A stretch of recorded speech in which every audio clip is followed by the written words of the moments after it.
Salut, je m'appelle Seb Muller et bienvenue sur ESM Fabrication. Alors vous voyez, quand je l'ai en main celui-là, c'est bon signe, c'est que ça va bosser. Alors, il y a plusieurs membres du SM qui m'ont demandé de faire un tuto sur le tronçonnage parce que justement, elles n'arrivaient pas à s'y prendre correctement, ils cassaient leur outil, voilà, la pièce, elle vibrait. Ils m'ont demandé si je pouvais faire un petit tuto express. C'est ce qu'on va faire aujourd'hui. On va faire un petit truc tranquille pour la reprise. Voilà, il n'y a rien de bien compliqué, mais il y a quelques notions quand même à connaître et deux trois petites choses auxquelles il faut faire attention. Voilà, donc on va passer sur machine, je vais vous expliquer ça et ça va super bien se passer. À tout de suite.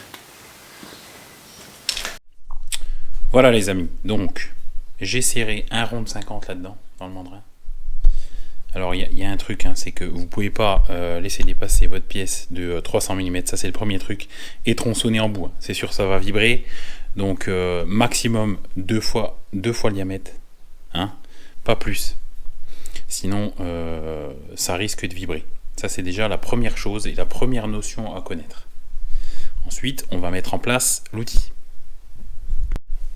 Alors bon, pour la mise en place de l'outil, c'est comme un autre outil qu'on a déjà vu 50 fois. Bon, moi, j'ai la multifix, mais si vous avez, je vais dire, une tourelle standard, vous calez, vous mettez le bout de l'outil à hauteur de pointe. Ça, on va le faire directement. Ça, c'est vraiment, je dirais, la clé de la réussite du tronçonnage, c'est que votre outil soit parfaitement à hauteur de pointe.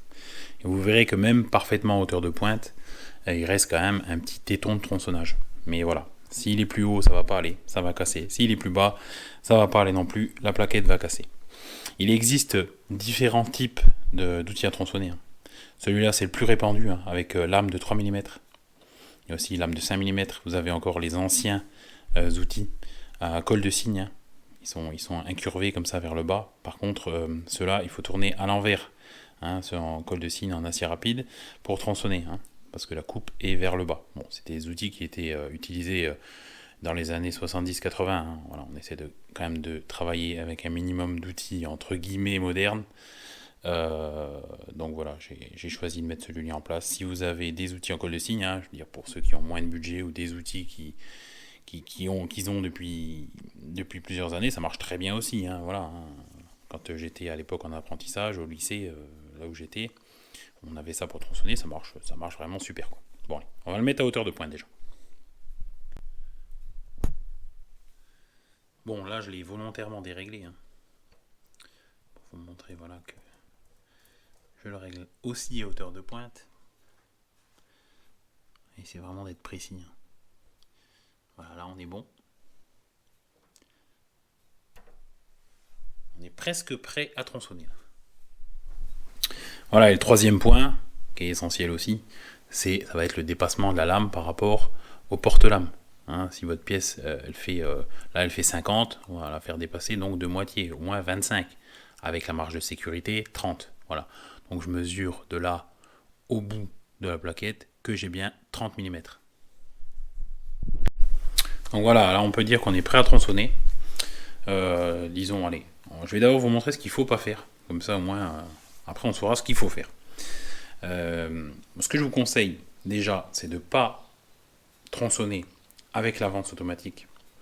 Idéalement, vous tronçonnez en manuel. Vous avancez le vernier à la main. Ce qu'il faut à tout prix savoir aussi, c'est qu'un outil à tronçonner, il a besoin qu'on lui mette pas mal d'avance. Il ne faut pas y aller tout doucement. Sinon, ça va vibrer. Je vais vous montrer ça. Il faut également adapter sa vitesse de rotation. Alors là, pour un diamètre 50, voilà, on va tourner à 500 tours à peu près. Vous pouvez tourner à 300 tours aussi. Mais le problème qu'il y a, c'est que plus vous allez vous approcher du centre de la pièce, et plus l'outil va forcer. Voilà. Donc il faut quand même lui mettre de la vitesse de rotation. Vous pouvez également tourner à 800 tours, mais je trouve que c'est un peu beaucoup. 500 tours, c'est parfait. Donc là. Et ensuite, lorsque vous tronçonnez, c'est lubrification obligatoire. C'est obligatoire, sinon l'outil ne tiendra jamais. Voilà. Donc pompe à lube, on lubrifie et on lui met pas mal d'avance. Voilà. Je vais déjà commencer par mettre pas assez d'avance pour que vous voyez un petit peu ce que ça donne. Bon là vous allez plus m'entendre, alors je vais vous montrer voilà, avec pas assez d'avance ce que ça donne. Hein.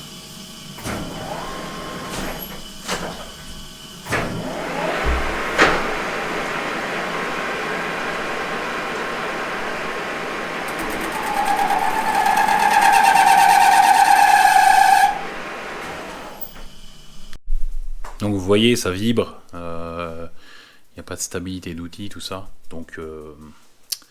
Donc voilà, il faut vraiment, on dit ça dans le jargon de métier, lui donner à manger. Bon voilà, vous avez compris que en fait, il faut mettre pas mal d'avance quoi. Voilà, je vous refais la manip, juste pour vous montrer, hein, avec plus d'avance. Et vous allez voir que c'est le jour et la nuit.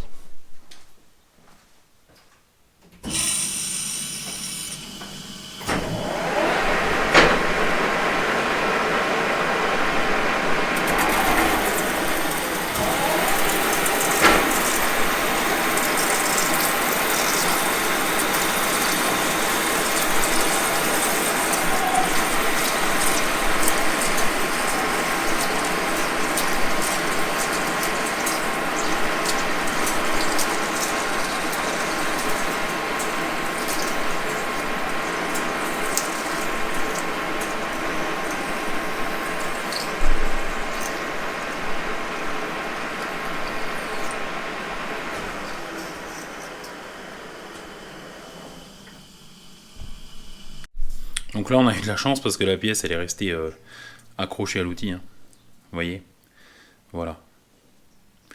Donc voilà, c'est vraiment une question de pratique quoi. Et vous avez toujours ce petit téton là. Donc moi ce que je vous conseille de faire c'est de toujours tronçonner avec disons 5 dixièmes ou 1 mm de plus et de reprendre votre pièce et de la redresser derrière. Voilà. Ce qu'il faut également pas oublier lorsque vous tronçonnez, pardon, c'est si vous avez un tronçonnage de 20 mm à faire, alors ça tout le monde s'est déjà fait avoir, c'est de rajouter l'épaisseur de la lame. Hein. Donc si vous voulez tronçonner à 20 pile, eh ben vous mettez 23, parce que la lame fait 3 mm. Voilà. C'est vraiment les seules choses à savoir pour le tronçonnage. Je vous avais dit, c'est rien de compliqué, mais voilà, comme d'habitude, avec de la méthode, c'est comme ça que ça se passe dans l'usinage. Voilà les amis, ce tuto est terminé, j'espère qu'il vous sera utile, hein. J'espère que vous allez maintenant tous réussir à 100% vos tronçonnages. N'hésitez pas à me dire ce que vous en pensez en commentaire. Hein. Si vous avez d'autres problèmes, n'hésitez pas à m'en faire part également, je ferai le maximum pour vous aider et pourquoi pas faire d'autres tutos pour d'autres opérations. Hein. Alors n'oubliez pas que l'usinage c'est beaucoup une question de procédure. Il faut toujours travailler par méthode. Hein. C'est 90%, c'est de la méthode. Voilà. Le reste, un petit peu de savoir-faire et ça va tout seul. N'oubliez pas également les EPI, c'est super important. Hein. Ne travaillez pas sans protection. Voilà. Faites toujours attention. Hein. Une machine tournante, peu importe les métiers, hein, que ce soit un tour à bois, un tour à métal, tout ce qui tourne et tout ce qui est motorisé, c'est dangereux. Donc faites très attention. Faites très attention, pardon. Et méfiez-vous toujours de la machine. Voilà. N'hésitez pas, hein, comme je vous le dis, pouce bleu, likez, partagez. Venez sur le groupe Facebook USM Fabrication. On est bientôt 16 000 là. Alors je le dis dans chaque vidéo, c'est vrai que je suis un peu rébarbatif avec ça, mais vous y apprendrez plein de choses. Voilà. Et au quotidien, n'hésitez pas, pardon, je vais y arriver, n'hésitez pas à me suivre sur Instagram. Hein, vous avez du contenu dans les stories, du contenu inédit chaque jour. Chaque jour, je vous montre ce que je fais au travail, etc. Donc voilà, pareil, c'est super intéressant. C'est un autre côté un petit peu qui est un peu plus en live, je dirais. Allez les amis, à bientôt pour de nouvelles vidéos. À plus!